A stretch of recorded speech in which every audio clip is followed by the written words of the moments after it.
povo, tudo bom? Tranquilo? Estudando ecologia, tirando as dúvidas, né?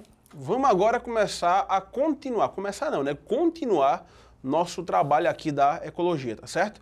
Vamos começar aqui a falar a respeito de relações ecológicas. Olha só, o que eu falei anteriormente de conceitos fundamentais de ecologia cai em prova, cai. Mas talvez aquilo que venha mais cair em prova venha ser as relações ecológicas, tá certo? É muito importante. Existe uma variação, uma pequena variação. Você vai ter que estudar, vai ter que ler, vai ter que gravar as imagens, mas tem que se ligar nisso, tá? Cai em prova, cai muito em prova. Então olha para cá, olha para o nosso quadro, vamos trabalhar aqui. Vê só. Seguinte, isso aqui é um quadro que resume todas as relações ecológicas que a gente vai ver aqui, tá? Eu posso subdividir as relações ecológicas em intraespecíficas, deixa eu voltar, relações ecológicas intraespecíficas e relações ecológicas interespecíficas. Qual é a diferença disso? Relações ecológicas intraespecíficas, aqueles que ocorrem em indivíduos da mesma espécie. Quando eu falo mesma espécie, é mesma espécie literalmente, tá? E as relações intraespecíficas em indivíduos de espécies diferentes, de tamanhos diferentes, de características morfológicas diferentes. Tanto a relação intraespecífica como as relações interespecíficas são subdivididas em relações harmônicas e desarmônicas. Tá certo? Harmônicas e desarmônicas. O que vem ser uma relação harmônica, o que vem ser uma relação desarmônica?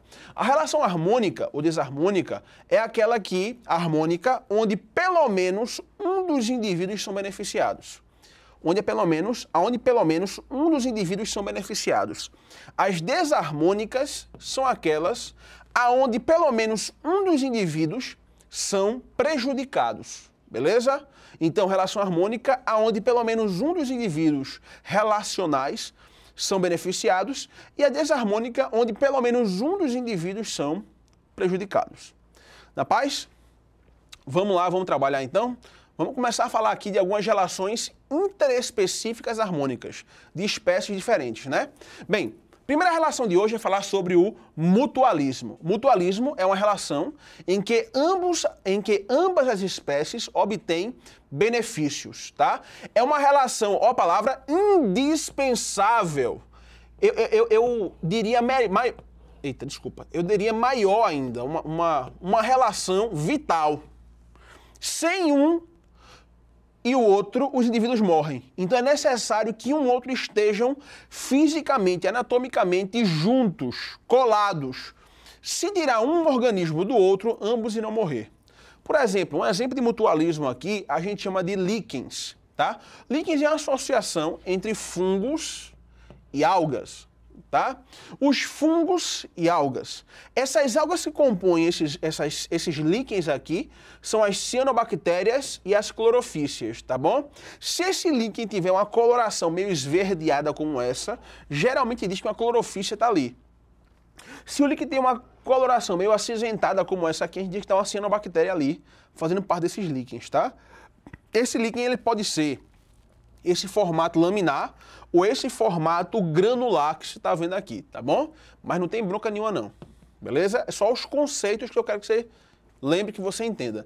Micorrizas é uma associação entre fungos e raízes de planta, tá certo?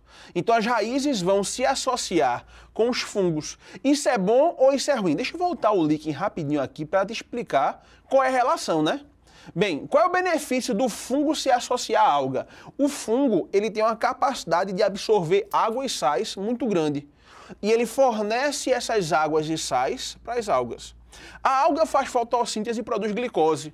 E manda essa glicose para o fungo. Então, benefício mútuo, tá certo? Ambos se ajudam. É por isso que alguns livros de biologia chamam mutualismo de protocooperação obrigatória. Protocooperação obrigatória, onde ambos se ajudam e isso é um fato obrigatório, tá certo?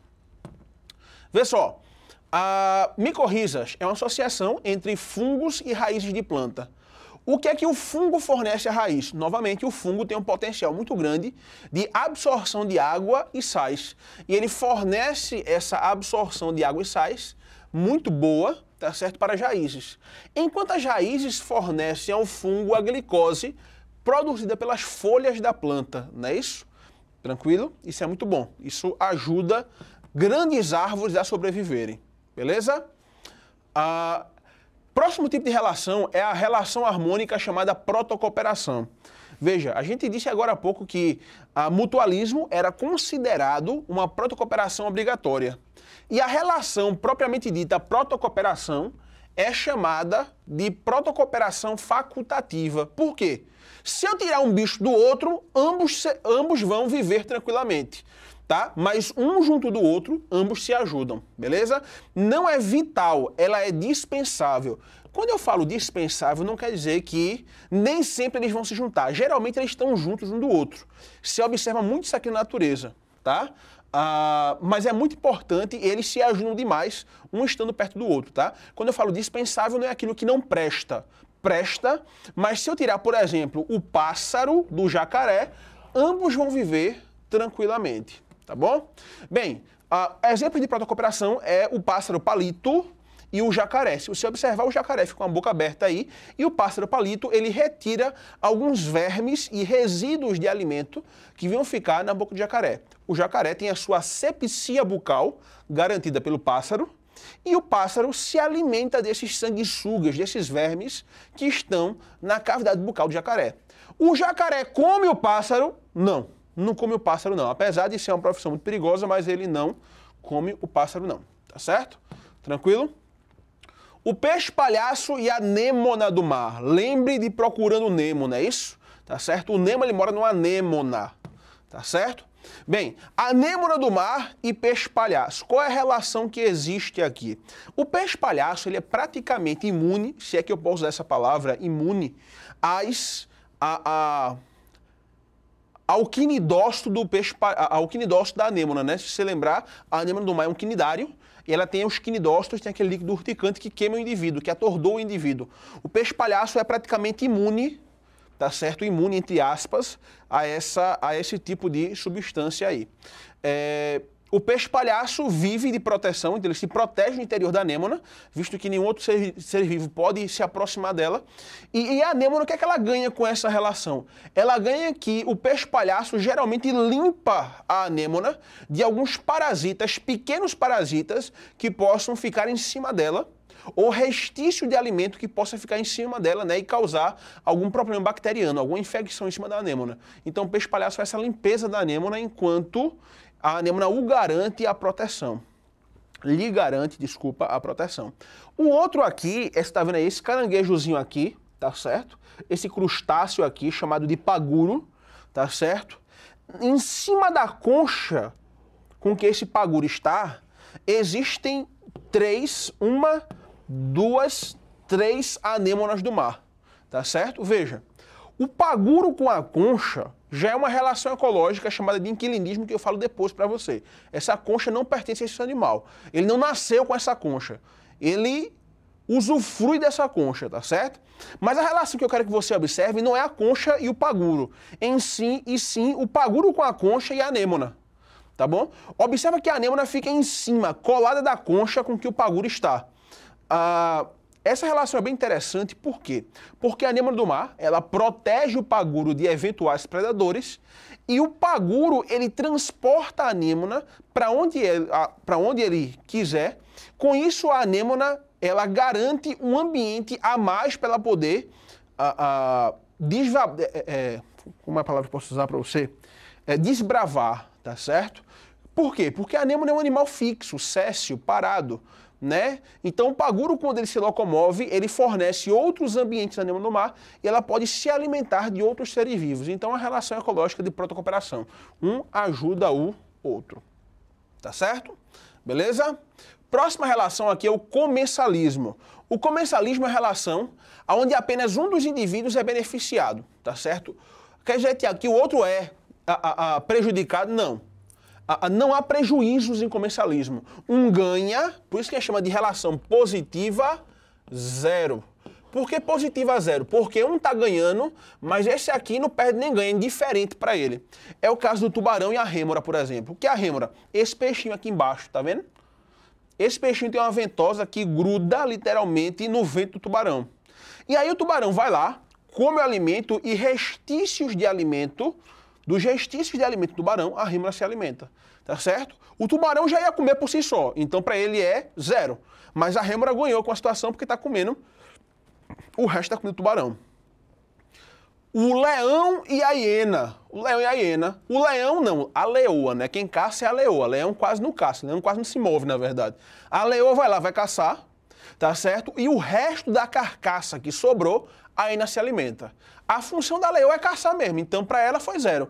Mas a hiena ganhou porque aproveitou o resto da carcaça da caça da leoa e aí é positivo para ela, tá certo? O urubu e o homem. Oxe, como assim urubu e o homem? O resto alimentar que o homem joga no ambiente, o urubu se alimenta. Então o nosso lixo vai para o lixão. O que é que tem no lixão? Urubu. Então nós iríamos produzir o nosso lixo de qualquer forma, tá certo? Mas aí o urubu, ele se beneficia disso, ele não precisa caçar, ele já encontra o alimento pronto lá no lixão, tá certo? Então, para nós é 0, os homens, os seres humanos, mas para o urubu ele ganhou com isso aí, tá bom? Já que ele se alimenta de carcaça apodrecida de animais, não é isso? Inquilinismo. Inquilinismo é uma relação bem interessante. E aí sim a gente voltou à ideia do paguro, tá bom? Esse caranguejozinho aqui, deixa eu só definir primeiro para que a gente possa voltar para os exemplos, tá? É uma relação onde apenas um dos indivíduos é beneficiado, tá bom? Não há prejuízos, novamente não há prejuízo, tá? Bem, o paguro, o que é que foi que ele fez? Ele aproveitou essa concha aí. Essa concha, ela não pertence ao paguro. Ela pertencia a um molusco, uma lesma, um caramujo. O molusco morreu e ficou a concha dele no ambiente. O paguro é esse bicho aqui sem a concha, tá vendo ele? Ele tem esse abdômen aqui, ó, meio recurvado e amolecido. Aí ele consegue botar o abdômen dentro da concha e a concha vira a casa dele. Ele leva a concha para tudo quanto é canto. Isso é um inquilinismo. Positivo 0. Por que positivo 0? A concha está lá para sempre, não tem nenhum benefício para a concha, né? Essa concha nem ser vivo mais é, porque o molusco que estava dela morreu. Mas o paguro ganhou com isso aí, ele ganhou proteção e ganhou abrigo dentro dessa concha aí, tá certo? Bem, outro inquilinismo bem interessante e ao mesmo tempo estranho é o relacionamento do Fierasfer, que é esse peixe agulha aí, e o pepino do mar, que é um equinodermata, né? A holotúria, que a gente chama, né? O termo técnico. O que acontece? O peixe agulha, ele fica aí, ó, ao redor do pepino do mar. Quando ele se sente em perigo, ele entra pelo ânus do pepino do mar e fica dentro do corpo do pepino do mar, tá certo? Esse é o abrigo dele, ele fica lá dentro, tranquilo? O que acontece aqui? Quando o perigo sai, o peixe agulha sai do ânus do pepino do mar, do corpo do pepino do mar e vai voltar ao seu abrigo normal. Bem, é positivo 0 de novo, né? Positivo para o Fierasfer e 0 para o pepino do mar. A gente não sabe se ele gosta ou se ele não gosta disso, mas o fato é que a gente acha que é 0 a situação para o pepino do mar. Tá bom? Beleza? Tranquilo? Na paz? Vê que imagem bonita. Essa imagem aí que você está vendo é uma imagem de uma planta bem frondosa, bem bonita, né? Talvez até envelhecida.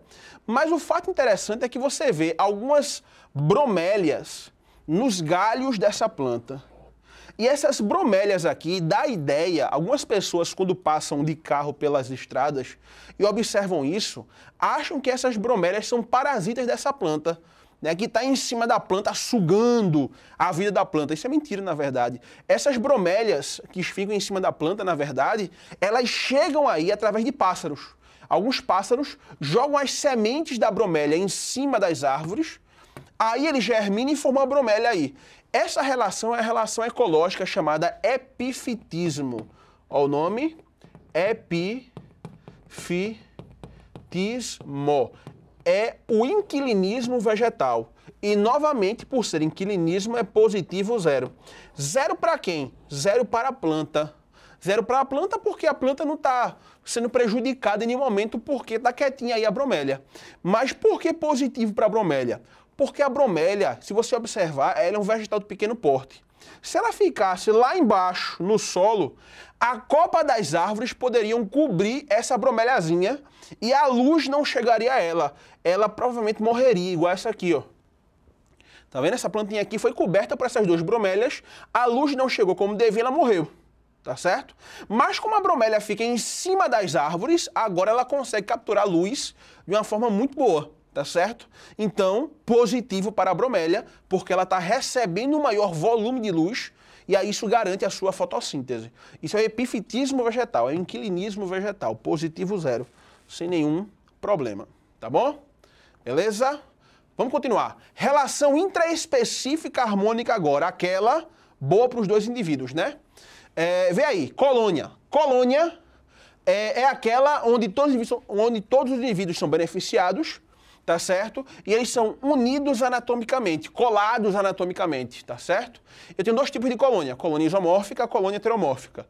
A colônia isomórfica, onde todos os indivíduos da colônia são da mesma forma. É o caso dessa colônia que você está vendo aí, de anêmonas do mar, tá certo? A colônia heteromórfica é aquela onde o indivíduo tem 3 pedaços diferentes, tá certo? Você está vendo aí, por exemplo, uma caravela. Essa caravela, ela tem essa parte flutuadora, que é um animal, essa parte aqui de baixo, que garante a sua alimentação, que a gente chama de gastrozoides, e esses tentáculos aqui que vão atordoar o animal, que vão queimar o animal. São 3 bichos diferentes, tá certo? Melhor, é o mesmo bicho em formatos diferentes, tá? São 3 bichos da mesma espécie, mas esses 3 bichos da mesma espécie têm formatos diferentes. É uma colônia flutuante, né? Beleza? A fisália, essa aí. E eu tenho aqui, por último, a sociedade. A sociedade é uma relação harmônica entre específica da mesma espécie, onde os indivíduos não estão ligados anatomicamente, estão separados, tá certo? É o caso da comunidade das abelhas, das formigas, dos cupins, das vespas e assim vai, tá? Beleza? Na paz, tranquilo. Olha pra mim. Galerinha, relações ecológicas harmônicas são essas. Vamos comentar daqui a pouco das relações desarmônicas, tá? Tchau, tchau.